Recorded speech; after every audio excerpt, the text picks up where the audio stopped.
Welcome to yet another interesting session at the fourth edition of the Valley of Words 2020. This session is called Publishing Present Tense, and to give us an insight into the world of publishing during the pandemic, we have with us two very young, dynamic, second generation publishers with us. We have Trisha Niyogi, COO and Director, Niyogi Books. Welcome, Trisha. And we have Thank Kapil Kapoor, Director, Roli Books India. Welcome and thank you both for being so generous with your time. thank you to you for inviting us. Thank you. So, first question, and I'll start with you, Trisha, is that in March 2020, when the pandemic happened, it had happened earlier, but when the lockdown happened, I'm sure you guys were already working on your spring list, and there were these imminent list of titles that were yet to be published, but you couldn't. So I'm sure there was a lot of chaos. So can you both just take us through what how it was in a publishing house when the lockdown happened, and if you could rattle off some titles that we missed out in this year's spring list? So that's actually an interesting question. I won't say that it was complete chaos for us. I was actually kind of relieved that I had to push my list for a while. I didn't expect it to go so long, but that gave us time to actually work on the communication pattern and things like that. So it was different, of course, on different other fronts. For example, March and April. March is generally year end, so all your finances are fixed and everything is taken care of. So those things got delayed. But when it came to actually working on our books, we were actually working remotely, and it was quite efficient also. So we actually made a lot of headway for the entire year. So that was there. But having said that, we would have loved to launch a couple of very interesting titles which were coming up. And a couple of them were, so there's one book we've published as a translation from Bangla, which is called A Plate of White Marble by the critically acclaimed author Bani Basu. And it's on the widows, the status of widows in India. And if you still see that the status hasn't changed since the 1990s when the book was written, and the book was set in the 1960s. So you can actually see that since 1960s nothing much has changed. Thereafter, we did a book on mental health, which is again a translation from Kannada, and it's by S.L. Bhairappa. So that is again, it was a very, very difficult book to translate, but that was supposed to come out earlier, but it just got, we just released it in the month of October. And then there were the art, the Kangra paintings from the Kangra Valley by Vijay Sharma. That's again a big thing for me because I really love the book. Then there is Coat and Courtship textiles from the Tapi collection, again a private collection, but brilliant collection. I think it's one of the most beautiful collections I've ever seen. So that is there. Then we've done one travel. So one travel was very important because none of us could travel, right? Yeah. It's quite an moment. So you could actually be an armchair traveling. So this was following the path of Buddhism from India to the entire Orient towards the north, towards Japan, China, Mongolia, Japan, Korea, all that area. Of course, it didn't cover the Thailand part, but that's a different route altogether. So, how Buddhism moved to these places, and that is a very interesting book because there were so many facts that we didn't even know about. So, I've been to these places sporadically, but when it all stitched together, it really made sense. And so that is actually doing well. We haven't seen any difference in the sales of these kind of books because people want to read. And I have seen there's an increase since the lockdown for reading, and that's a positive sign for us. Yeah. What you, couple? Was it the same scenario? Was there chaos, or was there some kind of seamlessness in that chaos? Was there some kind of a routine in that chaos? No, I think I wouldn't say chaos, but in the beginning, there was a lot of uncertainty. I think nobody really knew what was going on. Things happened very quickly. So, one day we were in office, we knew that there was a pandemic. We were all looking forward to go to London Book Fair. which was supposed to be in the middle of March. So we were planning all of these things. And then within, I would say, 3 or 4 or 5 days, every day something happened very rapidly. So London Book Fair got cancelled. So that entire trip got shelved. Then so we already knew that this was becoming a global, very serious thing, more than something that we were just listening to in the news. And it was a reality that was, hitting us here in Delhi. So I think the first few days and first few weeks was just about catching up with what is actually going on and adapting to the situation. So I think one of the last things on our mind actually was our publishing list. It was more about, the safety of our employees. Should we keep our office open? Then it was quite apparent, then we have to keep the office closed. Then the next thing was, okay, if everyone is at their homes, then what kind of work do we do? Do we all have the communication tools to be able to work together? So I think in the first, almost till about, I would say even till middle of April, we were just finding our feet really, what is going to happen and so on. And at that time, when so many major things happen and suddenly come to a halt, there is a certain anxiety that you feel that, have things stopped forever? Like what is going to happen? There's no sales. No, you can't sell a book anymore. You can't do this. Ye bhi band hai. Everything is closed. So, then I think starting from about middle of April, it started to get better every day. I think things settled down. We understood what the situation was. Of course, the first and foremost thing remained, everyone's health and safety, that everyone should stay safe. That was most important. Then once we realized that until the lockdown is lifted, which was not until middle of May, there really wasn't any point in releasing any new books. Because, more than a business where in a publishing house, we always have to have new books and frontlist driven program, because, that sort of drives your marketing, that drives your sales. But more than that, you also have a responsibility to your authors and the people who have published those books, written those books. So some of them have been working on these books for, a couple of years, 3 years. And it's really not responsible for us to publish in a time where you're not going to give that book the best support, in the market, because you can't. It was very difficult to get books into bookshops. Even in May, certain cities were opening up, but others were still in lockdown. So supply chain was very fractured. So at that stage, we took a call that it's, most of these books, if they got shifted by a month or 2 months, it really wasn't going to make a huge difference. But probably publishing them in an environment where you give it the best chance to succeed and best chance to reach the, the intended reading audience, that was probably a more responsible thing to do.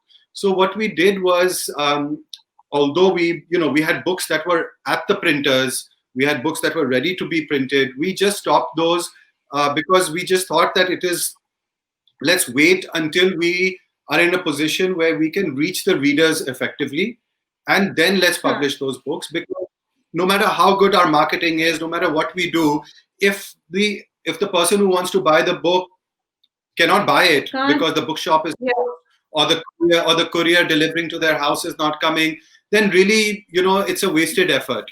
You'd rather wait. In any case, I think all publishers will agree that we're always competing for, somebody's mind space so much. There's so many things that are distracting us.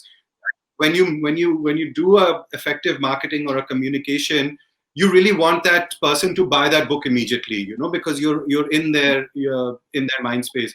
But if that decision is stretched for over 2 months, it's very difficult to sustain that kind of interest over such a long period of time.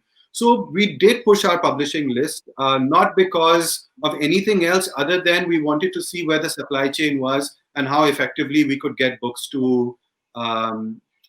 Even now, I would say that although things have settled down a lot, we can get books everywhere. There is, lockdown has lifted. Most bookshops are now open. There is still this kind of reluctance that people have into going and stepping out into bookstores. I think slowly that confidence is coming back. And I think that's only natural. There is still a pandemic. The pandemic hasn't gone. People want to avoid public spaces. People want to avoid, going out of their house too much. So while these things are changing, we took a call probably, I would say, around end of August that we've waited enough, and now the situation, the way that it exists, will probably continue for a good Another 6 months. months. I don't think things are going to be putting our books out and publishing them. There were quite a few that we've published, but I think for this, you asked to highlight a couple of books. I would say there are two books that probably would have gotten published earlier in the year that are now going to be published at the end of this month in different books. One is a non-pictorial, non-illustrated book. It's actually a book on Indian banking and the malaise in Indian banking over a period of time. It's by an author called Tamal Bandyopadhyay. He has written quite a few books. He's written a book on HDFC Bank, he even wrote a book on the Sahara company and the story there. So we're just publishing a book called Pandemonium, The Great Indian Banking Tragedy.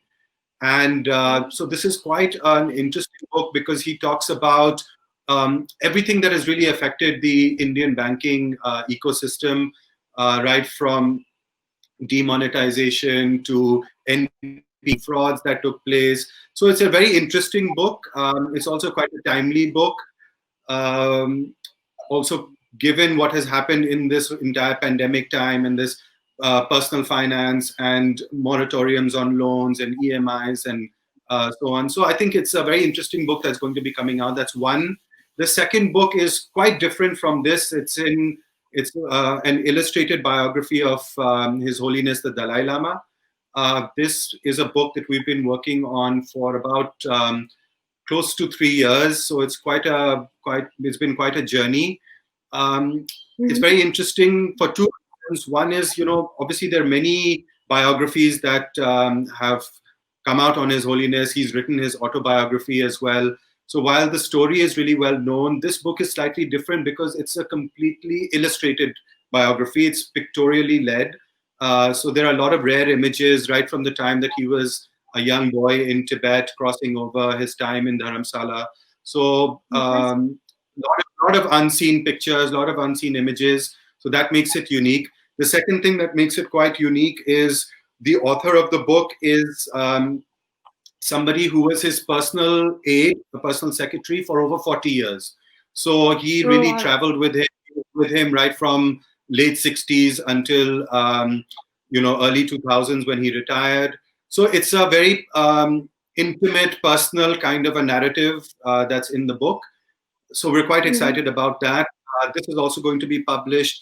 Well, originally, it's a good point because originally we wanted to publish on the 85th birthday of His Holiness, which was in July. But because of this entire pandemic, we pushed it about 3 months, and it's coming out next month now. So these are two books that probably would have come out earlier had it not been for the pandemic, but they're coming out now. And then following that, every month we're going to be seeing new releases. Lovely. That's good news for your readers. So the second question, and maybe I'll start with you now, Kapil, is that during the pandemic, what people had in ample on hand was time. Were you inundated, both of you, were you inundated with a lot of creative writing? Has it generated a lot of creative writing? And what is the theme that people are sending in? If they're sending in the articles or the manuscripts, is there a theme? But I'm sure you have been inundated and flooded with a lot of writings and articles. Okay, I actually don't see a huge spike in what we have been receiving during this time, to be very honest.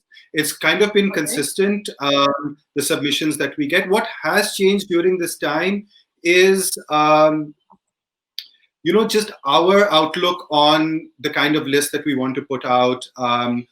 We've been sort of, Trisha mentioned this earlier, that we did have a little bit of time to really think about our list, to think about the kinds of books that we want to put out. And we've always at Roli been a publisher where we seek projects, where we want to commission projects rather than react to submissions that come in to us. Although we receive submissions on a daily basis, but most of the books that we put out in a year have been ideas that have sort of germinated at Roli, and we've commissioned those books. So what it has given us time, and the editorial team time, to think about are, the books that we want to publish. But if there is one theme that has sort of emerged from this time, both in terms of submissions and the kinds of books that we want to do, are really sort of uplifting and feel good books. There is so much doom and gloom around us. There's so much pessimism. There's so much anxiety. There is so much uncertainty. We really want to see, books as a refuge where you feel better about the world. We don't need. Yeah, we don't need to remind people about all the bad things that are there in the world again when they go out and buy a book. So I think if there's something we want to do is remind them of our rich culture, rich heritage, a story that inspires, a story which is a feel-good thing. So I think that's where we are at the moment. At least if we can provide a little bit of that to people, I think we've done a favor. So yeah. What about you, Trisha?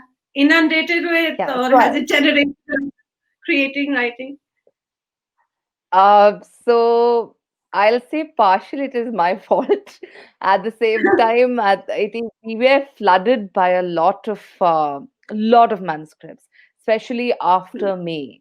Not so much during the lockdown, but I agree to Kapil when he said that our outlook, the what kind of books that we want to do, that's very clear to us at this point of time. But having said that, let's go back to the manuscripts and the amount of manuscripts we got. It skyrocketed. Also because we were communicating with a lot of people during the lockdown. And in the process, what happened, I wrote an article in New Indian Express, and wherein I was talking about the literature which I could be interested in. And I was in a very quirky mood and everything. I actually gave an open challenge. If anybody is writing anything on the lines of love in times of Corona, just a very quirky thing. It was not very serious. And I got so many manuscripts and emails. But unfortunately, you can't publish all of them. You have to be really choosy. But I enjoy the fact that people want to write, people are writing, and we've also seen a different kind. So it's as a reaction to the Corona and the lockdown. A lot of people have started thinking on things around us. For example, I've got a lot of manuscripts on health, not just the physical health, but how to work on a mental health. Similarly, a lot of manuscripts on romance, because perhaps that in these dark times, feel so your all the as he said, all the good feelings come to the forefront. So you want to write and then talk about yes, a ray of hope. And if you see the world wars, if you see all the wars that has happened, the banning of the books, and books have always come out stronger. There have been books have been burned, but books have always come out stronger. So there was a hope amongst people, amongst writers, that the situation will get normal, and they will definitely get back to publishing. So that was that hope made a lot of people write, and there were some very good manuscripts. But as we said, our focus was absolutely there, so we couldn't take up a lot of them. But some of them are really good. A lot on culture, a lot on textiles, a lot on heritage. A lot of people were able to put together their lives' works, the entire life. They've like a lot of them have traveled around the world and have collected of pictures and written books and written articles. So they started collating all their work together, and so a lot of that took shape during this lockdown. And so soon after the lockdown was lifted, we got a lot of manuscripts, and it is taking us time. We are not able to go through all of them completely at the same time. So we're going slow. Yeah, so we're going slowly and steadily and vetting each and every manuscript which comes in, and then going forward to publishing them. But at the same time, we're also looking at certain specific subjects. And for that, we are commissioning work. So that is going on also. Hopefully by December, we should see the first lot coming out. If not by December, then January definitely we'll have some of them at least out. Okay. So, with the lockdown, all bookshops, or most bookshops, except for Kerala, I was reading somewhere, most of them shut shop for good, and then the online sales went up. So, do you think this is a change in pattern of selling books? Is this for good, or is this just a brief kind of a filler? Okay, so should I answer first? Sure. Okay. So the thing is, if you see the Kerala market right now, the Kerala bookstores right now are actually hit. Many of them are still shut. They haven't opened. Many of them have just opened. So what happened, even though they were the first to open, towards a later date, they all became quite conservative in their buying and selling. Also because a lot of tourism is missing. So a lot of these places where tourism is very significant, bookstores have specifically been hit quite a bit. During lockdown, during actual March and April, even Amazon was not able to deliver. Even your e-sellers were not able to deliver. At that You point of had the time, everything was status quo. Yeah. hmm. So what happened soon thereafter, because of the ease with which the online platforms could deliver, it made a lot of business sense. It helped a lot of people to actually get books on board because nobody is able to go out. And even today, the social distancing norms and the people care for their own safety and health. So there is this fear which is still there, as Kapil mentioned earlier. There is this fear still to go to a bookstore, but I don't think that's going to stick along for very long. Things are going to change as we have started moving out. So now we are all going to our offices. Not all, but most of us are going to our offices. And as we move proceed, things are going to change. If you see the online selling, we hit a super peak in terms of ebook sales in the month of April, May, and June. But July, it again started tapering. Our physical book started sales started increasing with as soon as the distributors started opening up and bookstores started opening up. So a lot of physical books started moving. Now, what happened? A lot of these physical bookstores have to also sell are also selling a bit on online right now because there is hardly any footfall. But I think when Any the football. footfall changes, yes, the footfall changes, the situation is going to change again. Having said that, the effect that we have on the way we sell through e-commerce and things like that, many people have adopted that option right now. So there is going to be a slight shift, but how much we don't know. Also, the kind of Mhm. books that we publish, the bigger illustrated formats, a lot of it is dependent on how you actually see the book, how you touch the book, you feel. We are a country of a touch and feel. True, true, true. We have to see the product, see the Feel book the paper to in your actually hand. love it. Yes, you smell it and you see it, and Mm. that's the thing. So when you see it, it becomes like I have to have it. So that Huh. is the reason why many of the bookstores are still quite hopeful and are coming back uh, to the normal way of living also that way. So I personally know a couple of bookstores have actually started making profit now, and Well, some very interesting. They're making profits also. Many of them are making profits right now, and some interesting things have come up in the process. For example, for translation for the smaller books, translations and fiction and non-fiction, non-illustrated non-fictions. a lot of subscription box have come up.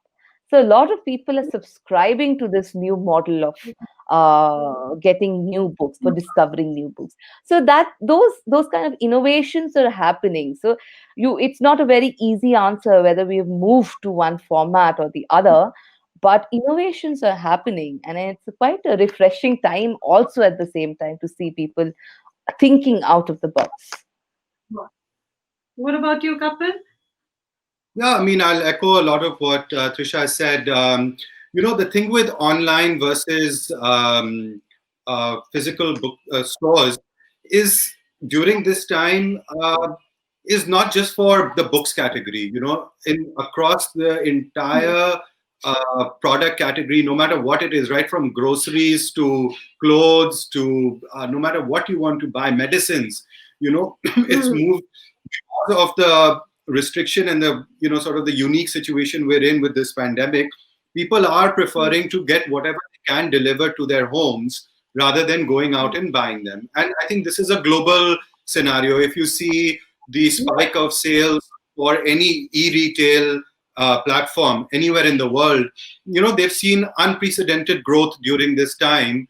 And so many high street stores, whether they are fashion stores or they're anything, any product category, they have suffered during this time.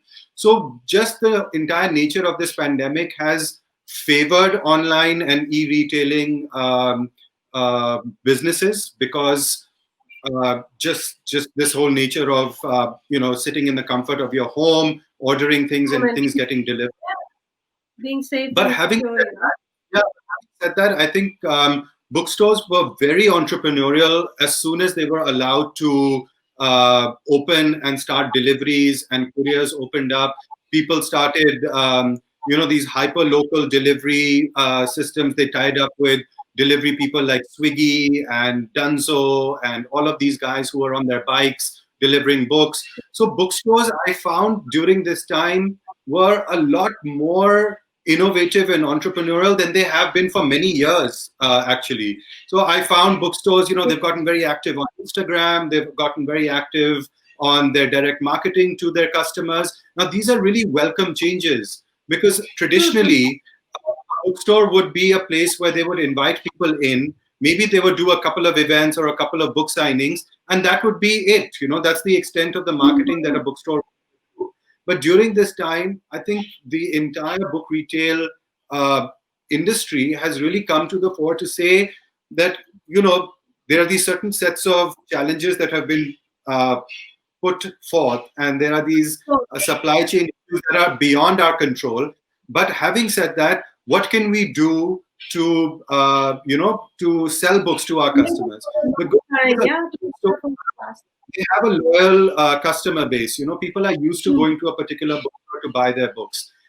So I found that bookstores really made an effort, went out of their sort of comfort zone a little bit and started doing sort of digital marketing, social media marketing, reaching out to people as much as possible, and trying to compete with this, online e-retail world as much as possible. So I think that's also a good trend that will continue even now, when the lockdown is lifted and going forward. So I think good things have come out of it, even as far as bookstores are concerned. Yes, it's unfortunate that we lost a couple of bookstores, but this was happening pre-pandemic anyway. There was a real challenge on e-retail, on physical retailers. So physical spaces. So that's there. But I actually feel that bookstores came out of this in a very positive way. They all collaborated. A lot of bookstores sort of formed, a group as such, helped each other. Publishers have done a lot to support independent bookstores. So I think good has come out of it. Of course, there is, the e-retail giants are there, and they, to compete with them is difficult. But there are lots of things that you don't get with an e-retailer that only that you can only get with a physical bookstore. This whole serendipitous experience of finding a book.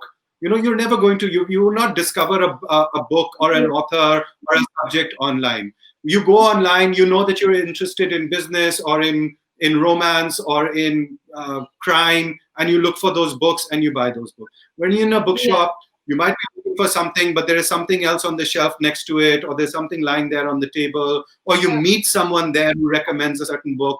These experiences you can't take away, and this will come back. This will. Yeah. True. So my next question is, and you've answered it in a bit of your previous conversation, is, was there a particular genre of books that sold during the lockdown? Kapil, I'll start with you. Good question. I think for us, if I had to single out maybe a couple of genres that I thought did outperform the others, one were cookbooks.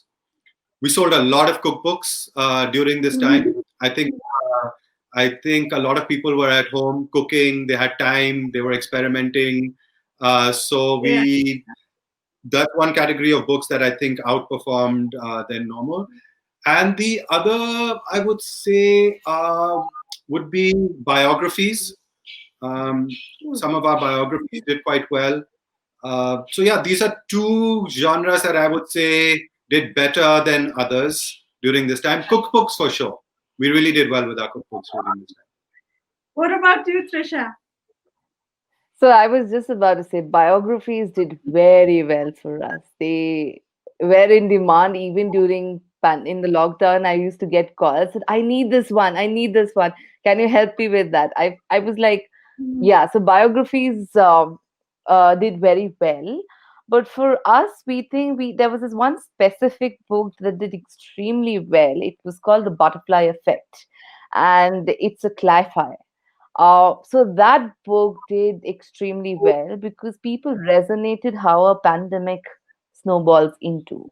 Now, there are two ways of seeing the thing. Some people like to read these kind of stuff because it gives them clarity to the dystopic nature of the time. Also, it also gives them, and there are other kind of people find there is a thrill in it because that is something which tells them what to do next. Now, since it's a cli-fi, a newly termed word, climate fiction, that's what got coverage all across the globe. So that saw a significant rise during the pandemic. And then also I saw growth in translated literature for us because we've been going very strong and we have several separate imprints for that. A lot of people were somehow people were talking maybe through digital channels or things like that. So they started paying attention to Indian literature. Of course, that is a long way ahead, but Indian literature in translation was something we saw a steady rise. May not be a very significant rise, but we saw a steady rise in that segment. Of course, travel again, because not all can travel. So armchair traveling was really, really high. And health again, health. I think a lot of people got our books on yoga and exercise and things like that. People have become more self-conscious on the other side of the lockdown, which I see all around. So these were the basic genres which did the best for us.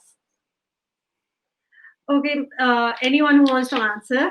The question is, has there been a shift in the reading pattern as such? Because, e-platforms, digital platforms, you have Kindle, or is it the good old charm of, the feel of paper within your hands, which will, continue to attract you guys?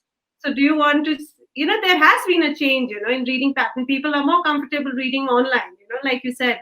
Walking into a bookstore is still, something people are hesitant about. So do you think we'll be seeing more ebooks and digital books coming out of Niyogi and Roli, or is it still going to be the good old feel of paper? I think to be very honest with you, I think the perception is that as things go more digital, that people are going to read digital. We've actually just not had that experience. We feel, of course, most of our books are available in an e-format, and they have been for many, many years. And while there was a certain spike in ebook sales, as Trisha mentioned, during the time when nobody could get their hands on a physical book, where it was a complete lockdown, and even the e-commerce platforms were closed, and there was no delivery. So even if you wanted to buy a book, there was no way of getting your hands on one. At that time, we did see a spike in the ebook sales, because that was the only format and channel that was available to people. But the minute that people could buy books again, whether it's from their bookstore or whether it's from an e-commerce platform, yeah, we saw that quickly come back to normal. There is a certain community of our readers who always prefer to read digitally, and that percentage shifts slightly depending on the nature of book that there is. So every time we publish a business book, we find that a lot of people want to read business books digitally. So we see the percentage of, for example, this book I was telling you about, this Tamal Bandopadhyay's book on banking, we will see a higher percentage of people reading that on a Kindle or an ebook platform. But it's not significantly different because of the pandemic. What we have seen, and I think this is something that we're excited about and we will be doing more of, is a big adoption to audiobooks. And I think listening will be much, much, much bigger than reading digitally. And this is somewhere that we have already, we produce a few podcasts that we put out, and we found very, very good, adoption towards that. And going forward, I think this entire ecosystem of audio, whether it's serialized over certain episodes or it's just a 2-hour audio book that you listen to, I think this will find a lot more takers in India, and the adoption for audio is going to be much larger and much quicker in adoption than it was for reading.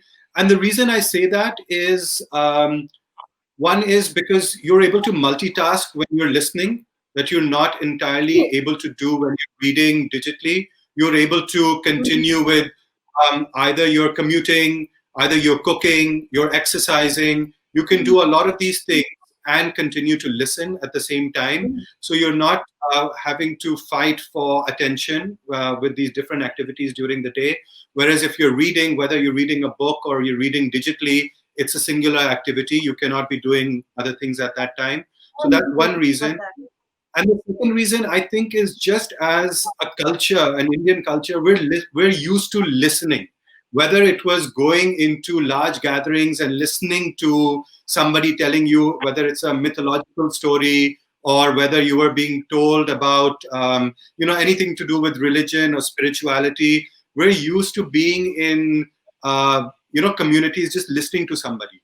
And I think it comes very naturally to us to absorb information, stories, content through listening rather than reading. So I think a combination of these two things are really going to take off. And I think some people are already doing some very interesting things as far as converting what's in the printed format onto an audio platform. And I'm very excited about that as far as Roli is concerned, because that's something that I think will be quite innovative, quite unique, and will have a large audience for it as well. Great. What about you, Trisha? What about new? You said it all, almost everything. It's absolutely true. There is, if you feel the pulse of the reader right now, you'll see there is a certain kind of digital fatigue also, which is coming in, which was not so much during the lockdown, but there is a digital fatigue right now. People have D&D options. The basic concept of do not disturb on the phone was perhaps people do not want to be on the phone for a couple of hours. So that digital fatigue is a big thing. And of course, podcasts and audiobooks, they are becoming very strong. People listen to them. And yes, that and there is also an innovation in the quality of these audiobooks. So that is also improving during. They're also improved during the lockdown. So audiobooks are going to be the next big thing for us. As he said, we are a country of oral traditions, so that exists. Thereafter, I also think people have started using a lot of these OTT counters to watch a lot of movies and documentaries and things like that. A lot of books are also being converted into these series. And that is what we have seen happen over the during the lockdown. Of course, the contracts were signed only after everything opened in Bombay, but over the lockdown, a lot of them read each and every or these books. They created their own whatever briefs and everything. So that happened over during the lockdown. So that is also something which is going to come up in a big way. Books to movies that is coming out. So yes, there is a strong digital and offline integration which is happening on almost every front. People have realized that uh, digital is important, and if you see a lot, if you see journalism as well, there has been a significant shift there as well. If you see, for my favorite, I just want to mention the Ken. The amount of content they're coming out with now again is, no, of course, they were always very good, but now they've become, somehow I read them like regularly and religiously. So there has been a development on all those fronts, and a lot of podcasters are coming in. They're very interesting. So it's all about engaging. Sorry. I said, I believe podcast is a new in thing, it's really taken off. Yes. Yeah, so we have been doing a couple of podcasts now, and they've started. Actually, we've received a lot of very good attention to these podcasts. So, yeah, that's another thing that we are also looking at. Uh, Not just as a promo material, but also to give micro information and stories and things like that. Because the how we perceive knowledge dissemination, how do we see that, that is also going to change. It's not going to be the same anymore. So yeah. So, and that brings me to the last question of the session, which is, could you share some titles that we are going to see or we can look forward to in 2021? Okay, there's quite a few. So let me start with one. It's a book on scenography. Now, that's one of its kind. There's not been a book published on that subject so far of this magnitude. There is there are a lot of translations that we're coming up. We have almost 30 translations in pipeline from 13 languages. So that is there. We're coming out with a lot of biographies, non-illustrated biographies. We actually took the lockdown to identify people and personalities who are the makers of India, and there are no biographies available. So, one, for example, we've just finished a biography on Jagdish Chandra Bose, and he's a very important person. Nobody knows about him. So, yeah, so similarly, a lot is happening. Our young adults list is growing. So, yeah, almost by, I think, next financial year, we should see most of them taking shape. Not so soon, but yeah, hopefully by next financial year, we should have all of them ready and out. Uh, yeah. That's nice. That's good to know. Kapil, what about Rolly books? Um, oh gosh, lots of new books. Like I said, I think we have some time to catch up. Because there was sort of 3 or 4 months where the new books were fewer. But if I had to, probably give you two books that I think we're quite excited about. One is coming out quite early next year. It's a nonfiction book on the Scindia family, and it's written by a journalist called Rashid Kidwai. The book is called The House of Scindias, and it's quite topical because everything that's happening with the, we know what with Jyotiraditya Scindia, moving parties. As a family, they're a very, very enigmatic family when it comes to their history, their legacy, very, very relevant and active in the current day. So I think that's quite a interesting family history, family biography that's going to be published early, probably January it will be out. The other book, again, early part of the year, maybe middle April, May, come out, is a book on. It's quite different to the Scindia book. It's a visual book. It's a book that we're doing with Kew Gardens in the UK, and it's the best of Indian botanical drawings and paintings that have ever been produced. So that is actually a stunning book, because these plates and these drawings and illustrations of botanicals are absolutely stunning. And Kew Gardens has one of the most extensive and exquisite collections of botanical drawings. So that is something on the other end of the spectrum, but quite synonymous with the kind of books that we do at Roli. So yeah, we're excited about that. There are these two books I can single out and tell you, although there's quite a few more. I'm sure you both are keeping something under the hat, but that's all right. With that, we come to the end of this session, and it's a wrap. Thank you so much, Trisha and Kapil, for taking time out and being such dear panelists. Thank you so much, both of you. Thank you. Thank you to you for this wonderful session, the wonderful questions as well. Thank you.